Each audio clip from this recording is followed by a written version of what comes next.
Kalau kita pikir-pikir, kita itu sebenarnya seseorang atau makhluk yang sangat beruntung. Kenapa sangat beruntung? Yang pertama karena kita sekarang sudah terlahir sebagai manusia. Mengapa? Karena terlahir sebagai manusia itu merupakan kesempatan yang sangat jarang terjadi. Sangat jarang terjadi. Dalam pengembaraan di alam tumbal lahir yang begitu banyak, tidak terhitung banyaknya, sangat jarang makhluk bisa terlahir sebagai manusia. Tanpa adanya kebajikan yang besar, maka mustahil makhluk bisa terlahir sebagai manusia.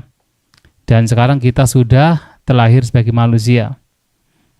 Dan mengapa kelahiran sebagai manusia itu sesuatu yang merupakan keberuntungan dan jarang terjadi? Karena kita itu sangat berbeda dari makhluk-makhluk lain. Apalagi makhluk yang lebih rendah seperti manusia atau peta atau asura ataupun makhluk yang terlahir di alam binatang ataupun neraka. Itu sangat berbeda sekali. Dan kalau kita perhatikan, manusia ini seperti kalau di India, oleh orang-orang India pada zaman Buddha, manusia itu sebenarnya dari kata mana dan usa. Mana itu artinya pikiran. Usa itu adalah tinggi, yang memiliki pikiran yang tinggi. Jadi manusia, menjadi manusia. Jadi yang punya pikiran yang tinggi dalam arti kita manusia ini memiliki keistimewaan di mana pikiran kita itu bisa dikembangkan dengan baik. Sehingga kita bisa memahami dengan benar apa itu baik, apa itu buruk. Bahkan ketika mendengarkan dhamma, kita mempunyai keberuntungan yang mana secara spiritualitas kita manusia ini memiliki kesempatan. Pikiran kita itu bisa dikembangkan dalam spiritualitas. Tapi coba kalau kita lihat misalnya binatang. Apalagi kalau kita lihat binatang yang kecil, kecoa misalnya, atau nyamuk, atau serangga yang kecil demikian, mereka tidak pernah terpikir tentang mana yang baik, mana yang buruk. Tidak pernah terpikir. Mereka tidak pernah terpikir bagaimana sesungguhnya mereka ini sebenarnya terperangkap dalam alam tumbal lahir dan tidak ada ide sama sekali untuk bisa bebas dari alam tumbal lahir. Itu binatang. Tapi kita manusia ini sangat beruntung karena kita punya kesempatan untuk mengembangkan spiritual. Jadi pikiran kita itu sangat istimewa dibandingkan dengan makhluk lain.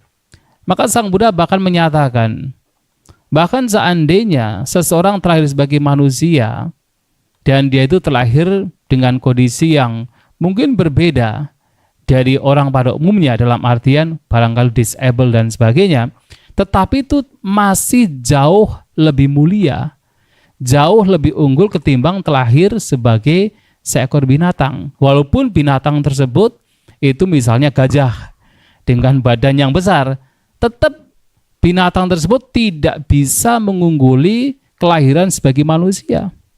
Karena manusia ini punya potensi untuk bisa mengembangkan batinnya. Dan kalau kita bandingkan antara manusia dengan misalnya binatang yang bisa kita lihat, kira-kira di alam manusia ini atau di bumi ini banyak mana? Binatang atau manusianya? Jelas binatangnya kan? Kalau manusia sekarang paling berapa? Paling sekitar 8 miliar. Paling 8 miliaran manusia. Tapi pernahkah ada yang pernah menghitung binatang? Jangankan binatang yang di luar dari kita, bahkan di tubuh kita saja, di setiap manusia, itu juga banyak binatangnya. Bahkan dikatakan bahwa tubuh kita itu menjadi sarang dari berbagai macam binatang, termasuk sarang dari berbagai jenis cacing. Tubuh kita itu dikatakan memiliki lebih dari 300 spesies cacing. Bayangkan. 300 spesies, bukan 300 cacing, spesies cacing. Jadi banyak sekali kan? Itu baru cacing. Nah, kalau dihitung di dalam tubuh manusia yang satu ini pun ada banyak binatangnya. Jauh lebih banyak, apalagi yang berada di luar manusia. Sedemikian banyaknya. Kalau kita misalnya pergi ke hutan misalnya, dan betul-betul belantara, kita bisa melihat, terkadang ada kumpulan misalnya semut yang dalam satu area saja itu mungkin sudah dalam 1 hektar, misalnya 1 hektar area itu sudah melebihi 8 miliar. Itu baru 1 hektar kan. Nah, sedangkan kita tahu, bumi ini begitu luas dan banyak spesies binatang, sangat banyak. Maka terlahir sebagai manusia itu sangat spesial, sangat istimewa dibandingkan dengan kelahiran di alam lain. Bahkan ketika dikatakan dibandingkan dengan alam dewa, walaupun tentunya alam dewa ini merupakan kelahiran yang dikatakan lebih unggul dari manusia, karena kebajikan yang makhluk lakukan harus lebih besar untuk bisa terlahir di alam dewa atau alam surga. Akan tetapi bahkan ketika mereka sudah terlahir sebagai dewa dan kemudian meninggal, mereka berharap paling tidak bisa terlahir di alam manusia. Karena di alam manusia ini ada mudah dilihatkan dengan 2 hal, penderitaan dan kebahagiaan. Seseorang walaupun ada kebahagiaan juga masih diingatkan adanya penderitaan. Maka manusia ini punya kesempatan untuk berpikir melakukan kebaikan. Namun di alam dewa itu sulit. Kenapa? Karena semua makhluknya sudah bahagia. Di sana sulit untuk berdana kepada temannya sendiri, sudah bahagia. Tetapi di sini di alam manusia ada orang-orang yang jauh lebih menderita dari kita. Nah, di sanalah kita bisa melakukan kebajikan dengan berbagi, dengan sharing, apakah secara material atau advices, itu adalah kebaikan yang bisa kita lakukan sebagai manusia. Maka manusia ini sangat spesial. Nah, kita sekarang sudah terlahir sebagai manusia. Akan tetapi ternyata ada sesuatu yang lebih sulit lagi. Yang kedua, yaitu apa? Dullabo buddhu paddo lokasming. Lebih sulit lagi adalah kelahiran seorang Buddha di dunia itu jarang terjadi, lebih jarang dari kelahiran sebagai manusia. Mengapa? Ya bayangkan, dalam kurun waktu sekarang sudah lebih dari 2500 tahun hanya ada satu Buddha kan? Manusianya sudah berapa lahir? Ya kan, setiap hari ada manusia yang lahir kan? Tetapi dalam kurun waktu yang sedemikian beratus-ratus tahun, ribuan tahun, baru ada satu Buddha. Dan ini akan terus berlanjut. Maka di dalam periode ini dikatakan hanya akan muncul 5 Buddha. Nanti kedepannya adalah Buddha Meteya. Dan bahkan dalam 10.000 tata surya hanya memungkinkan ada satu Buddha. 10.000 tata surya. Nah, sekarang kita dalam satu tata surya hanya berapa kan? Hanya berapa planet saja kan? Nah, 10.000 tata surya itu hanya akan muncul satu Buddha. Maka sangat jarang terjadi, sangat sulit terjadi. Nah, sekarang kita paling tidak, walaupun Sang Buddha telah parinibbana, tetapi sesungguhnya kita masih dalam periode di mana Buddha itu muncul.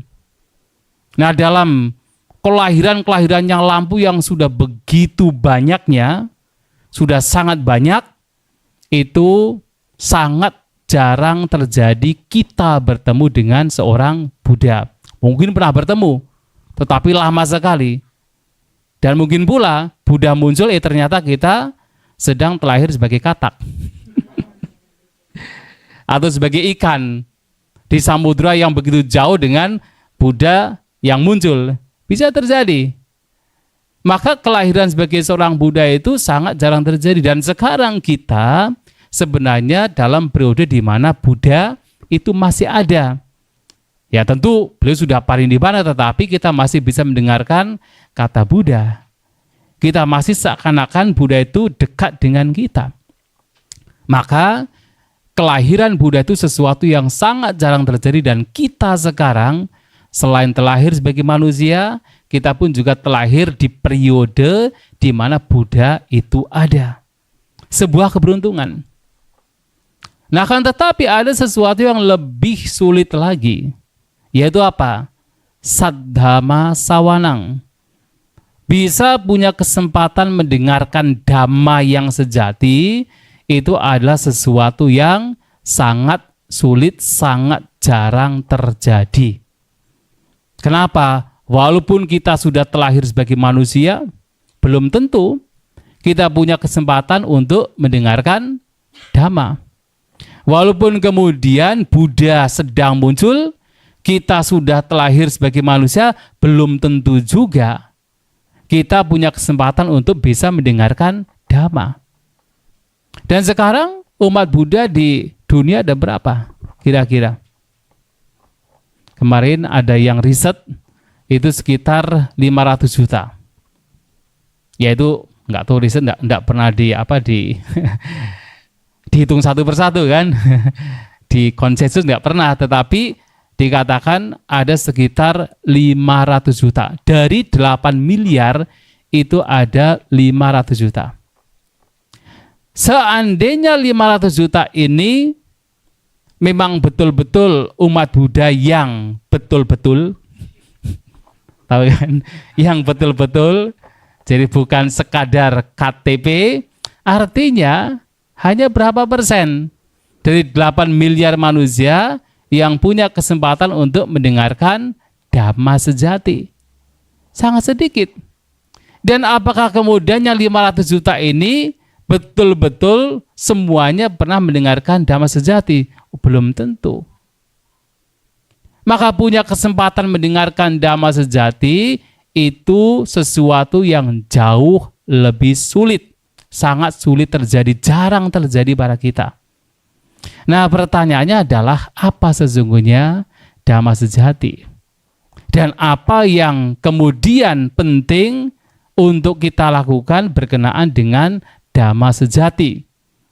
Karena kemudian walaupun seseorang mungkin punya kesempatan untuk memahami dhamma secara teori, betul-betul dhamma, bukan fake, tetapi betul-betul dhamma sejati. Tetapi kalau kemudian hanya sekadar teori, itu juga sesungguhnya belum begitu beruntung. Maka pertama adalah apa itu dhamma sejati? Nah, Sang Buddha dalam khotbah-khotbah beliau sering menyampaikan kepada para siswanya. Yang pertama, satu hal yang harus kita ketahui yang merupakan ajaran Sang Buddha yang telah ditunjukkan oleh beliau adalah bahwasanya kehidupan kita ini sangat dipengaruhi oleh perbuatan kita masing-masing. Bahwa kita, terutama kebahagiaan penderitaan kita ini sangat tergantung pada perbuatan kita masing-masing. Bahwa kita ingin bahagia itu juga karena perbuatan kita. Kita ingin menderita juga karena perbuatan kita. Tapi nggak mungkin kan ingin menderita. Nah, perbuatan kita ini sangat mempengaruhi kebahagiaan dan penderitaan yang saat ini sekarang kita alami. Dan formulanya telah diberikan oleh beliau. Yadisang wapati bijang, tadisang harati palang. Seperti halnya bibit yang ditabur, itulah buah yang nanti akan dipanen. Kalyanak kari cak kalyanang, papakari cak papakang. Pembuat kebaikan mendapatkan kebaikan. Jadi kalyana mendapatkan kalyana. Pembuat kebaikan mendapatkan kebaikan. Atau dengan kata lain kebahagiaan. Dan pembuat kejahatan mendapatkan keburukan. Dengan kata lain mendapatkan penderitaan. Nah, oleh sebab itu melihat bahwasanya perbuatan kita mempengaruhi kehidupan kita, Sang Buddha mengajarkan para siswanya untuk bagaimana menghindari perbuatan-perbuatan yang buruk dan mengembangkan perbuatan-perbuatan yang baik. Ada beberapa umat Buddha yang mengatakan begini, Sang Buddha itu hanya menunjukkan jalan. Ini loh jalan yang membawa kepada kebahagiaan alam manusia, alam surga, bahkan alam Brahma. Ini adalah jalan yang membawa kepada penderitaan, kelahiran di alam-alam yang rendah. Setelah itu terserah kalian. Apakah kalian mau menderita? Terserah. Apakah kalian mau bahagia? Terserah. Apakah demikian? Apakah Sang Buddha demikian? Ya tidak. Terus gimana?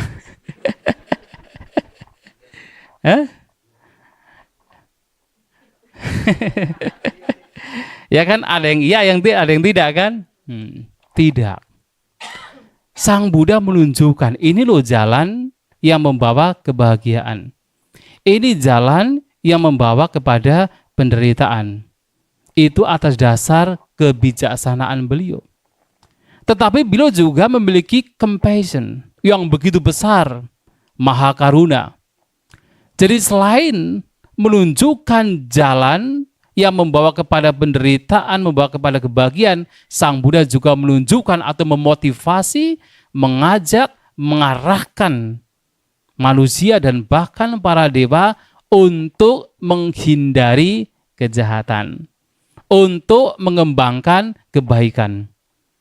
Jadi beliau tidak tinggal diam. Kalau beliau tinggal diam, maka beliau bukan seorang guru. Kalau orang Jawa bilang, guru itu apa? Digugulan ditiru. Yang harus apa? Digugu. Digugu itu artinya apa? Diikuti. Ya. Jadi kata-katanya harus apa? Dipercaya, ditiru. Kata-katanya itu harus ditiru. Artinya dipraktikan. Itu guru. Tetapi tentu adalah Sang Buddha demikian. Walaupun ini adalah sebagai ungkapan, tetapi memang Sang Buddha demikian. Bahwasanya Sang Buddha tidak hanya menunjukkan jalan, tetapi juga memotivasi, mengajak para siswanya untuk membawa mereka ke jalan yang benar. Mengajak orang-orang, entah para biku, bikuni, upasaka, upasika, untuk melakukan hal-hal yang baik yang membawa kepada kebahagiaan. Nah, karena ada ajaran karma, ada ajaran sebab akibat, maka itulah kemudian dalam agama Buddha juga ditunjukkan bahwasanya ternyata kehidupan kita itu tidak hanya sekali. Bahwa kita itu sesungguhnya telah mengembara di alam-alam kehidupan yang begitu banyak, yang bahkan tidak terhitung. Apapun yang sekarang kita alami, terkadang menderita, terkadang bahagia, itu merupakan buah dari perbuatan-perbuatan yang lampau. Mengapa sekarang kita masing-masing manusia terlihat berbeda? Ada yang kemudian terlahir dengan kehidupan yang serba kecukupan. Saya mudah menyampaikan karena mereka adalah orang-orang yang dulunya suka berbagi. Dulunya suka berdana. Namun ada orang-orang yang ternyata terlahir dengan kehidupan yang serba kekurangan. Nah, belum menyampaikan karena ini hasil perbuatan dari orang yang tidak suka berbagi, yang kikir, yang pelit dalam kehidupan yang lampau. Kenapa ada orang-orang yang punya umur yang panjang? Ya kan, tetangga kita katanya sudah 102. Tadi malam bilang 102. Ya. Last night he said that just 102. Ya. Ya. Baik kan? Umurnya panjang segitu kan? Ada kemungkinan karena kehidupannya lampu, dia itu telah banyak menolong makhluk lain. Tidak membunuh, menghindari pembunuhan. Sehingga sebagai dampaknya buahnya terlahir dengan umur yang panjang. Tapi ada juga orang-orang yang kemudian terlahir dengan umur yang pendek. Baru dalam kandungan meninggal. Baru lahir meninggal. Baru sedikit merangkak meninggal. Nah, Ada orang-orang yang terlahir dengan umur yang begitu pendek. Ternyata Sang Buddha menyampaikan ini disebabkan karena mereka dalam kehidupan yang lampau suka membunuh, suka mengambil nyawa makhluk lain. Ada juga orang-orang yang terlahir dengan wajah rupawan. Karena orang-orang demikian tidak suka menyimpan kebencian, tidak suka marah-marah. Tapi ada orang yang kemudian terlahir dengan wajah yang tidak enak dipandang. Terkadang walaupun sudah rupawan, kalau dia suka marah-marah, wajahnya tidak enak dipandang juga kan. Itu disebabkan karena suka marah-marah, suka menyimpan kebencian.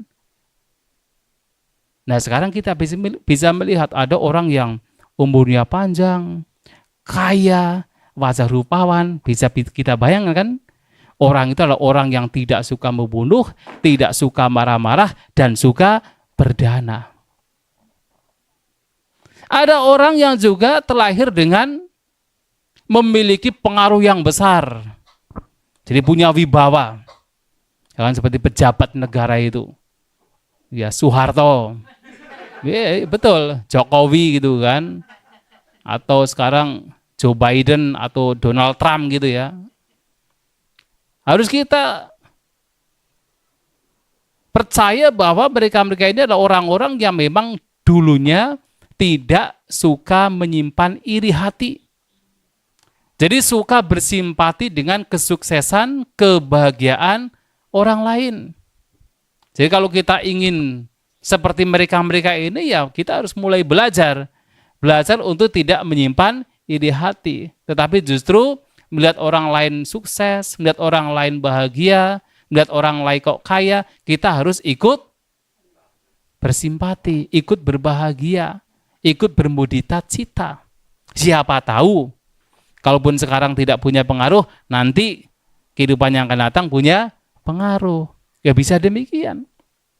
Nah, Sang Buddha melihat dan belum melihat hukum karma ini, hukum sebab akibat ini bukan karena beliau ini meniru atau mengkopi dari ajaran sebelumnya.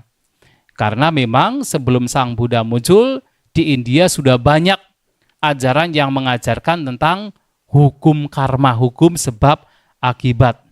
Tetapi Sang Buddha tidak mengkopi, tidak menyontek.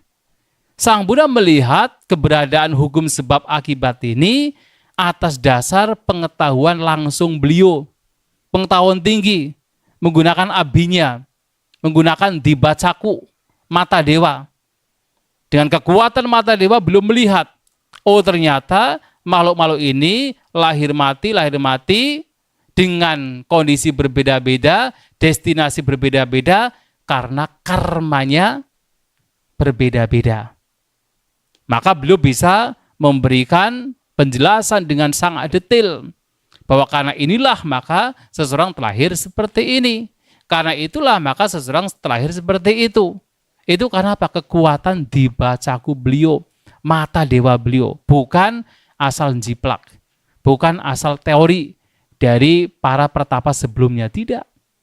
Bahkan kalau kita mau lebih ke dalam lagi, ya definisinya pun definisi baik dan buruk juga nanti akan berbeda. Nah sehingga Sang Buddha ini melihat semua itu dengan kekuatan beliau, dengan kekuatan mata dewa beliau, pengetahuan langsung beliau. Nah ini adalah fakta yang pertama, ajaran yang ditunjukkan oleh Sang Buddha, bahwasanya ternyata kita bahagia, kita menderita disebabkan karena perbuatan kita masing-masing. Maka kalau kita ingin bahagia, kita harus banyak melakukan kebaikan. Fakta yang kedua atau dhamma sejati, kebenaran yang ditunjukkan oleh Sang Buddha yang kedua adalah ketidakkekalan. Walaupun sesungguhnya hampir semua orang tahu hidup itu tidak kekal. Semua orang tahu bahwa hidup itu adalah perubahan. Tetapi Sang Buddha kemudian menegaskan kembali, menunjukkan kembali, menegaskan kembali bahwasanya memang hidup itu tidak kekal. bahwa segala sesuatu, segala faktor, segala aspek, segala bagian dari kehidupan kita, bahkan bagian terkecil pun dari kehidupan kita, sifatnya adalah tidak kekal. Sifatnya berubah, tidak bisa dipertahankan. Dan ini penting sekali. Mengapa penting? Karena ternyata kemudian, karena ketidakkekalan ini, maka memang kita harus melihat dan menerima bahwa kehidupan kita itu memang selalu berubah. Kondisi kehidupan kita itu memang pada dasarnya akan selalu berubah, tidak tetap. Ini penting karena apa? Kalau kita tidak menerima perubahan, sementara perubahan itu akan terus terjadi setiap momen, tapi batin kita tidak menerima perubahan, maunya apa yang menyenangkan, kita genggam, kita lekati, kita miliki terus-menerus, apa yang terjadi? Menderita. Maunya ketika ada sesuatu yang tidak menyenangkan, kondisi yang tidak menyenangkan, kita harus buru-buru melepaskan, buru-buru kita tuh lari dari kondisi demikian, apa yang terjadi? Menderita. Sedangkan kehidupan kita ini, kita harus mengalami untung dan rugi. Tidak hanya untung saja, tetapi juga rugi. Dalam kehidupan ini, kita pun harus mengalami tidak hanya punya status kehidupan yang baik saja, tetapi kadang kita juga mendapatkan nama yang tidak baik.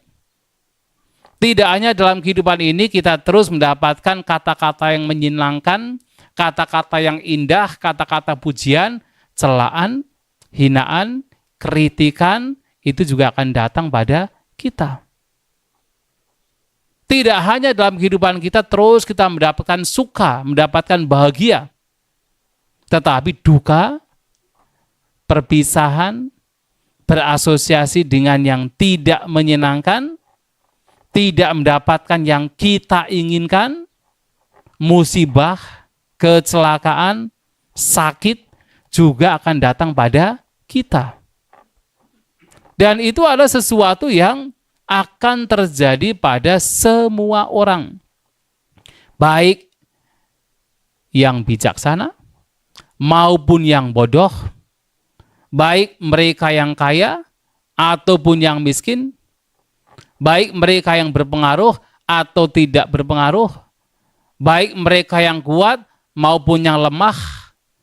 Hal-hal ini, perubahan ini, ketidakkekalan ini akan terjadi pada siapapun. Dan itu adalah fakta yang harus kita terima. Hanya nanti bedanya adalah, mereka yang mengenal Dhamma, yang mendengarkan Dhamma, mengenali Dhamma, mengimplementasikan Dhamma dalam kehidupan sehari-hari, mereka ini di tengah-tengah perubahan yang terjadi, mereka tidak menderita. Karena menerima perubahan sebagai sebuah kewajaran. Menerima perubahan sebagai sebuah keniscayaan. Mereka tidak menderita. Tetapi mereka yang tidak mengenal Dhamma, tidak mempraktikkan Dhamma, ketika perubahan terjadi, mereka akan menderita. Mereka akan didera oleh penderitaan. Karena apa? Yang diterima, yang digenggam, yang harus tidak boleh pergi, yang baik-baik saja, yang menyenangkan saja. Ketika kemudian yang tidak menyenangkan muncul, muncullah penderitaan. Dan itu akan terjadi. Dan sehingga ini penting sekali kita mengenali Dhamma. Banyak orang yang paham tentang ketidakkekalan, banyak. Tetapi tidak secara mendalam. Karena walaupun paham, tahu ada ketidakkekalan, namun ada semacam persepsi yang begitu kuat, yaitu ada sebuah kekekalan, bahwa yang bahagia ini harus kekal, tidak boleh berubah. Sehingga dia menderita ketika perpisahan terjadi. Maka fakta ketidakkekalan ini, perubahan ini menjadi fakta yang ditunjukkan oleh Sang Buddha dan ditekankan oleh beliau untuk kita para siswa memahaminya. Dan karena itu maka Sang Buddha juga menyampaikan bahwa karena ketidakkekalan maka tidak hanya yang tidak menyenangkan itu berubah, bahkan yang menyenangkan sekalipun juga bisa mengalami perubahan. Dan bahkan kelahiran di alam-alam surga, alam yang lebih tinggi dari surga, alam Brahma sekalipun, yang itu merupakan hasil dari perbuatan yang baik, itu pun juga sifatnya tidak kekal. Bahwa itu akan berubah, tidak bisa kita pertahankan. Nah, karena perubahan terjadi pada semua bagian kehidupan kita, termasuk yang menyenangkan, itu akan berubah, maka pada akhirnya Sang Buddha menunjukkan sebuah kebenaran bahwa tujuan kita hidup setelah mengenal Dhamma adalah bukan sekedar kita bisa dilahirkan di alam bahagia. Mengapa? Ternyata alam bahagia sekalipun juga sifatnya tidak kekal. Dengan memahami karma, memang kita banyak berbuat kebaikan. Dengan kebaikan terlahir di alam bahagia. Tapi itu tidak cukup. Ternyata yang bahagia ini pun juga sifatnya tidak kekal. Maka Sang Buddha kemudian upgrading. Jadi memberikan ajaran yang lebih unggul lagi. Bahwa kita sebagai siswa Sang Buddha tidak hanya berhenti pada kita berbuat kebaikan demi tujuan untuk bisa terlahir di alam surga. Tetapi justru kita tahu bahwasanya ini pun juga tidak kekal, maka ini pun juga tidak menjadi tujuan utama. Tujuan utama apa? Yaitu fakta ketiga adalah bagaimana kita bisa bebas dari segala bentuk kelahiran. Karena setiap kelahiran pada akhirnya adalah penderitaan. Yang menyenangkan sekalipun itu bagian dari penderitaan. Maka apapun perbuatan yang kita arahkan pada akhirnya itu adalah perbuatan yang nantinya membawa kepada kebahagiaan yang tertinggi, yaitu bebasnya kita dari tumimba lahir. Maka di sini tidak hanya kemudian kita berusaha dalam kehidupan di alam tumimba lahir untuk sebelum kita terbebas, berusaha untuk terlahir di alam yang bahagia, tapi pada akhirnya kita berjuang, berusaha untuk bisa terbebas dari semua kelahiran. Dan itulah kemudian Sang Buddha mengajarkan sesuatu yang sangat penting, yaitu 4 kebenaran mulia. Sebagai ajaran yang tertinggi, sebagai saddhamma yang tertinggi, ajaran sejati yang tertinggi, yang diajarkan oleh beliau, yang ditemukan oleh beliau ketika beliau berada di bawah pohon Bodhi. Ajaran yang membawa setiap manusia, setiap makhluk, ketika memahaminya, ketika menembusnya, membawa setiap makhluk untuk terbebas dari kelahiran. Beliau menunjukkan bahwa memang pada dasarnya kehidupan adalah duka. Setiap aspek kehidupan yang sifatnya berubah itu adalah bagian dari penderitaan. Yada nicang tang dukang. Jadi apapun yang tidak kekal itu semua adalah duka, penderitaan. Apa yang tidak kekal? Semuanya. Baik yang ada dalam diri kita maupun yang di luar diri kita, semua sifatnya tidak kekal. Dan yang tidak kekal pada dasarnya adalah duka, penderitaan. Dan sehingga beliau juga menunjukkan pada kita sebab mengapa ada penderitaan.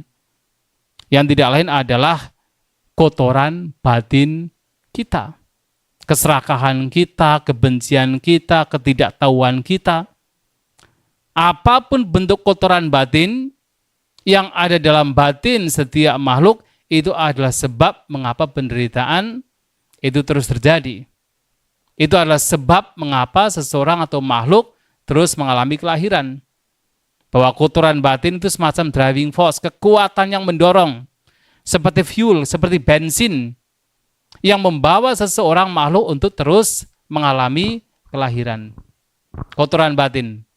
Nah, maka untuk bisa bebas dari tumbal lahir, dari penderitaan karena tumbal lahir, beliau juga menunjukkan bahwa satu-satunya cara adalah melenyapkan sebabnya.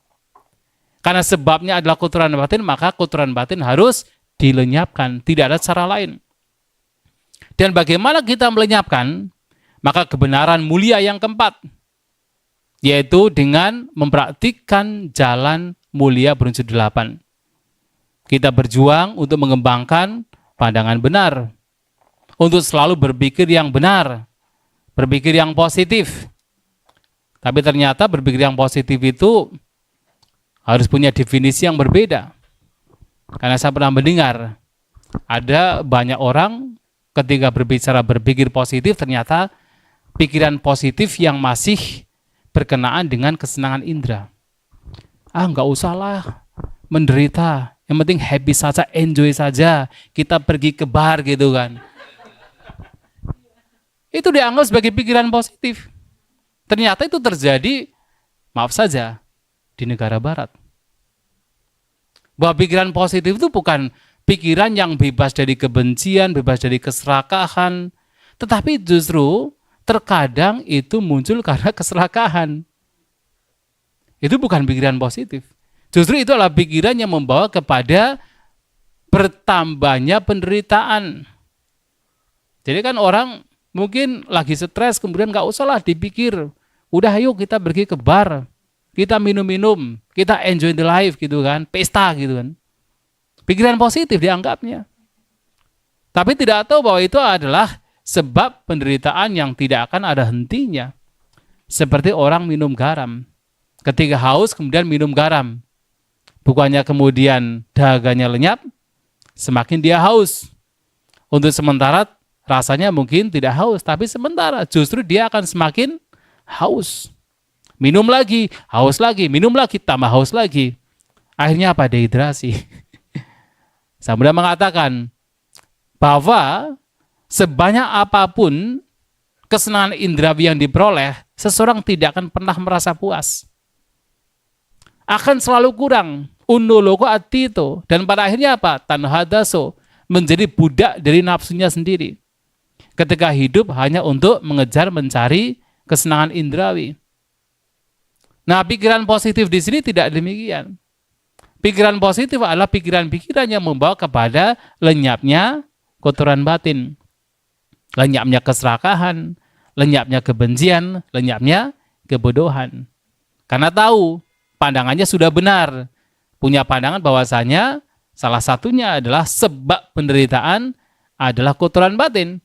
Maka cara berpikirnya adalah bagaimana bisa melenyapkan kotoran batin, melenyapkan keserakahan, melenyapkan kebencian, melenyapkan kebodohan. Itu baru pikiran yang benar, pikiran yang positif. Nah, kalau cara pandang pikirannya benar, nanti ucapannya menjadi benar. Perbuatan jasmaninya juga menjadi benar. Tidak merugikan diri sendiri maupun makhluk lain. Kalau ucapan dan perbuatan jasmani benar, otomatis mata pencahariannya juga menjadi benar. Kan mata pencaharian yang tidak benar kan yang merugikan makhluk lain kan. Entah dengan cara membunuh, dengan cara mencuri. Mencuri tidak harus kemudian jadi perampok. Kemudian kalau korupsi, bribing, ya kan, itu juga mencuri. Atau dengan cara menipu, gitu kan. Nah, kalau ucapannya benar, perbuatannya benar, otomatis mata pencarian dia bisa survive dengan mata pencarian, pasti itu juga menjadi benar. Nah, kalau semuanya benar begini, maka upaya-upaya yang orang demikian lakukan pasti adalah upaya-upaya yang benar, daya upaya benar. Selalu mengarahkan dirinya, mengarahkan batinnya untuk tidak berucap, tidak berbuat, tidak berpikir yang justru membawa kepada bertambahnya pikiran-pikiran yang buruk, kotoran batin. Tetapi senantiasa mengarahkan batinnya untuk berucap, untuk berbuat, untuk berpikir yang membawa kepada hal-hal yang baik, membawa kepada kebebasan. Nah, kalau daya upaya benar, maka secara otomatis dia punya perhatian yang benar, dia punya kewaspadaan yang benar. Jadi punya samasati.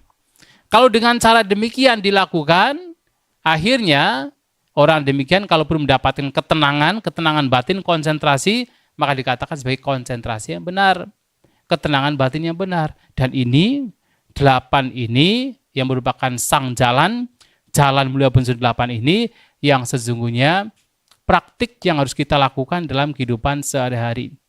Kita sebagai umat Buddha, kita senantiasa membawa setiap ucapan, perbuatan, dan pikiran kita sesuai dengan jalan mulia unsur 8. Karena inilah yang nantinya akan membawa kepada lenyapnya sebab penderitaan, membawa kepada lenyapnya penderitaan itu sendiri.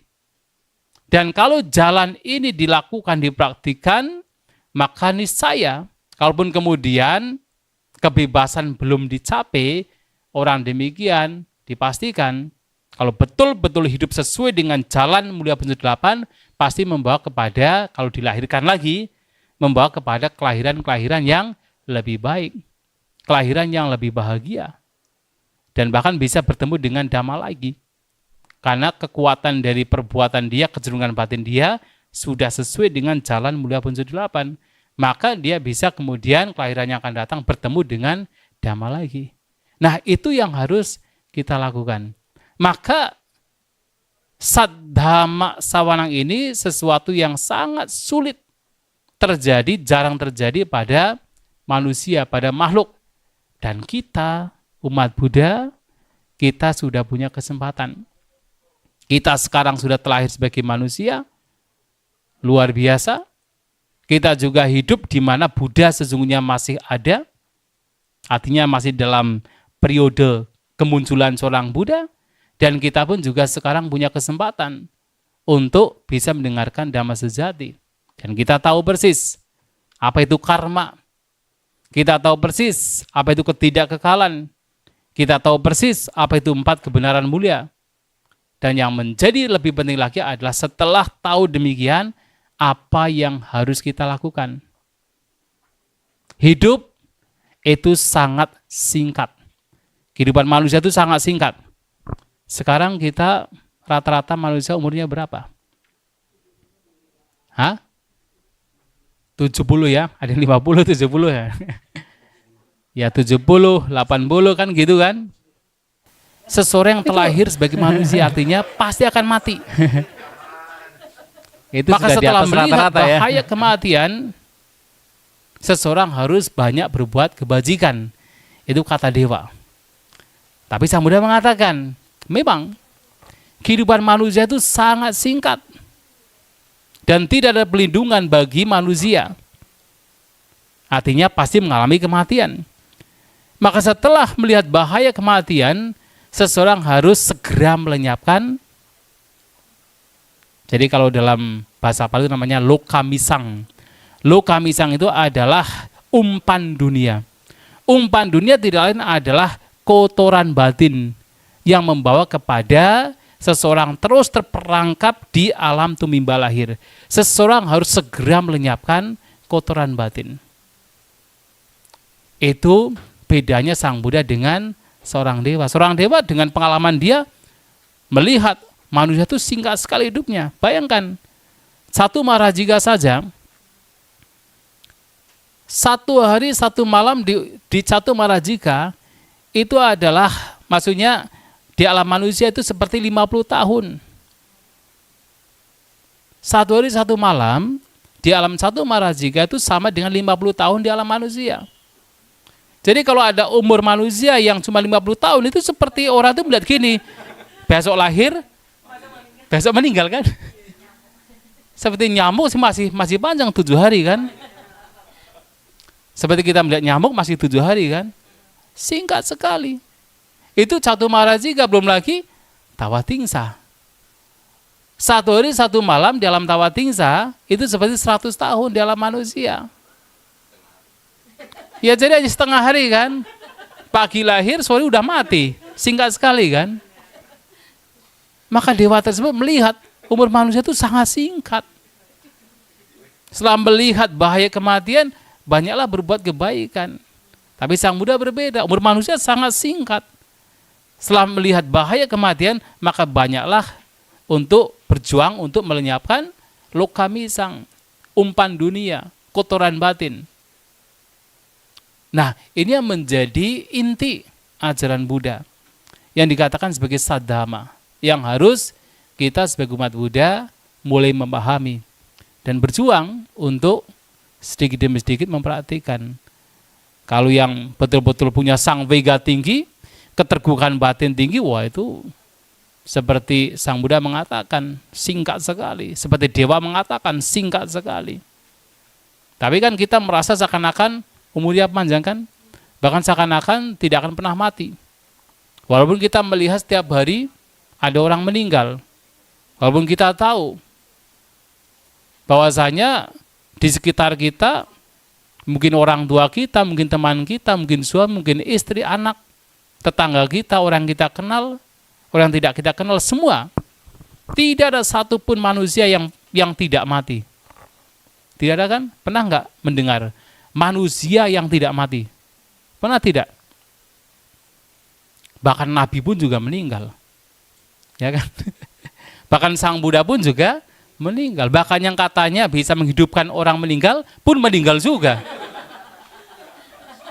Ya kan? Loh, Sang Buddha bisa menghidupkan loh. Ya kan? Kita nggak bicara yang lain kan, Sang Buddha. Kamu pernah cerita kan, ada seseorang udah meninggal, kemudian Sang Buddha bertanya, bangun lagi dia. Dalam Patika Sutta, ada. Tapi meninggal lagi. Pun Sang Buddha meninggal. Coba. Jadi tidak ada satupun makhluk yang tetap hidup, nggak ada. Walaupun kita sudah tahu demikian, tetapi karena delusi kita, ketidaktahuan kita, seakan-akan kita itu kekal, tidak akan pernah mati.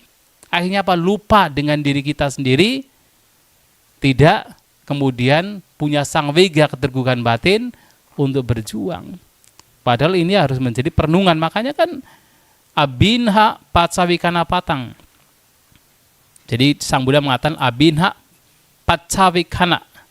Ada sutta, abinha patsavikitaba sutta. Jadi ada sesuatu yang harus direnungkan berulang kali secara continuous. Itu apa? Salah satunya bahwa saya belum mengatasi kematian. Bahwa kematian pasti terjadi pada saya. Itu harus direnungkan setiap hari. Untuk apa? Mengingatkan kita betapa pentingnya kita termotivasi memunculkan sang vega keterbukaan batin untuk mengisi hidup kita dengan kebaikan. Karena kalau tidak, kita lupa bahwa kita itu adalah manusia, makhluk yang mortal atau immortal? Immortal. Yang tidak kekal. Nah, itulah yang ingin saya sampaikan, bahwasanya sekali lagi kita adalah manusia beruntung. Karena kita tidak hanya sekedar sebagai manusia, tetapi hidup di mana Buddha masih ada. Kita masih dalam kehidupan periode Sang Buddha, kemunculan Sang Buddha, dan kita juga punya kesempatan untuk mendengarkan saddhamma dhamma sejati. Maka tinggal kita dengan kesempatan yang begitu jarang terjadi ini, kita menggunakan dengan sebaik-baiknya. Semoga kita semua senantiasa bertumbuh dalam dhamma. Semoga kita semakin dekat dengan kebebasan. Sabisata bhavantuskitata. Semoga semua makhluk berbahagia. Sadu, sadu, sadu. Terima kasih Bante Anumodana atas dhamma desananya hari ini.